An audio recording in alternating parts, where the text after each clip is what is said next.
General of Israel, Councilman Weiss, Torah the Astra, Rabbi Buskin, distinguished Rabbonim, colleagues, Rabbi Kupa and Rabbi Bay, everyone who has ever studied at a yeshiva or a Hebrew day school has a special affection for the month of Adar, the month in which the joyous festival of Purim occurs. In 1976, when my wife and I were on a sabbatical in Eretz Yisrael for 4 months, we lived in Kiryat Shmona. We lived in Kiryat Moshe. And in the very neighborhood where the attack took place, and every Shabbos I davened at Yeshivat Merkaz Harav at the yeshiva itself. And we spent Purim there in 1976. Today, my granddaughter attends a yeshiva high school, just 2 buildings away from where the attack took place. She was in school until 6 o'clock that day, and then came home just before the attack. It was going to be that night a very uplifting celebration at Merkaz Harav for students and friends. But as we all know, it never happened. 8 of the brightest and the best, as has been said, teenagers, will never again sing the beautiful Hallel Tefillah, the beautiful Hallel prayer chanted the next morning, because the next morning was their funeral. What is our world coming to? When will our world wake up and say to these purveyors of hate in straight talk, to those who teach their children to dance in the streets when a school is attacked, when will the world leaders say to them, you're on the wrong side of morality, you're on the wrong side of decency, you're on the wrong side of history, and we're not going to cover up your misdeeds anymore.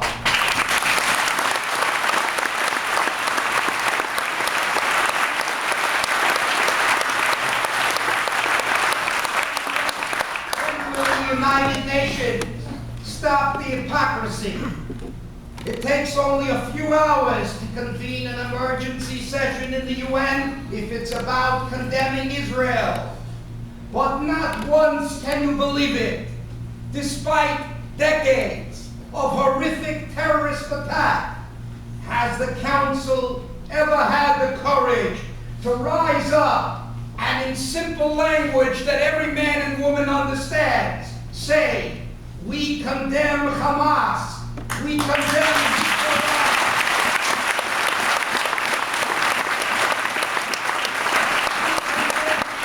Jihad. They've never said it. Why do we continuously give Islamic terrorism a free pass in the Middle East? Why do we focus all our energy on a small country acting in self-defense? A country that pulled out of Gaza, that gave the Palestinians an historic opportunity, the opportunity of a lifetime, to build a new society, to choose a different path, to spend their energy developing Gaza, perhaps as an international tourist site. But instead, do you know what they bequeathed the world? Instead, they bequeathed the world Hamas and Khalid Mashal. Just today, and yesterday I read the media reports that some NGOs have charged Israel with creating the worst humanitarian crisis in Gaza, causing shortages of basic necessities. But whose fault is that? Hamas never has any shortage of money when it comes to smuggling in weapons. They have no shortages when it comes to lobbing rockets for 8 months on the innocent civilians of Sderot. Whatever crisis there is today in Gaza is because the Palestinians made the wrong decisions and they have chosen the wrong leaders.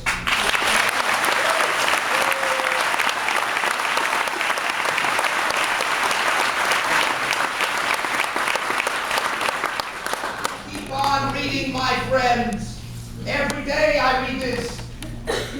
how frustrated Palestinians are and how their backs are to the wall. My friends, for thousands of years, Jews were the targets of oppression, pogroms, crusades, inquisitions, the Holocaust. You know what we did? We pulled ourselves up by the bootstraps. We rebuilt our lives every time. We worked hard, and we never ever taught our sons and daughters to go out and murder students in schools, to bomb innocent people in restaurants.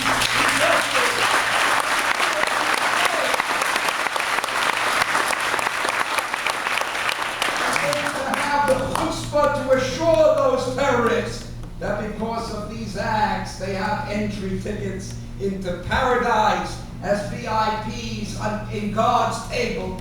Isn't that the greatest perversion of religion you've ever heard of?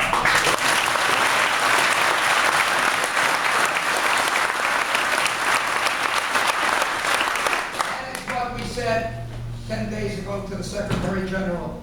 We said to him, Secretary General Bond, the General Assembly has held special sessions on the following important subjects: apartheid, AIDS, global warming, drugs. Don't you think the time has come to hold a special session of the General Assembly of the United Nations on the issue of suicide terrorism, which can engulf all of us?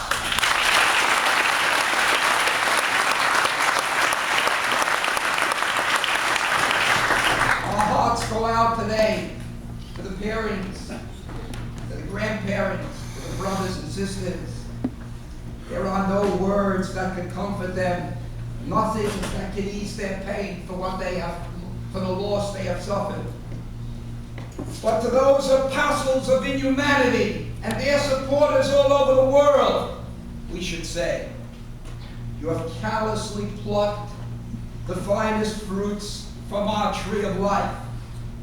But you should know one thing: this tree will never die.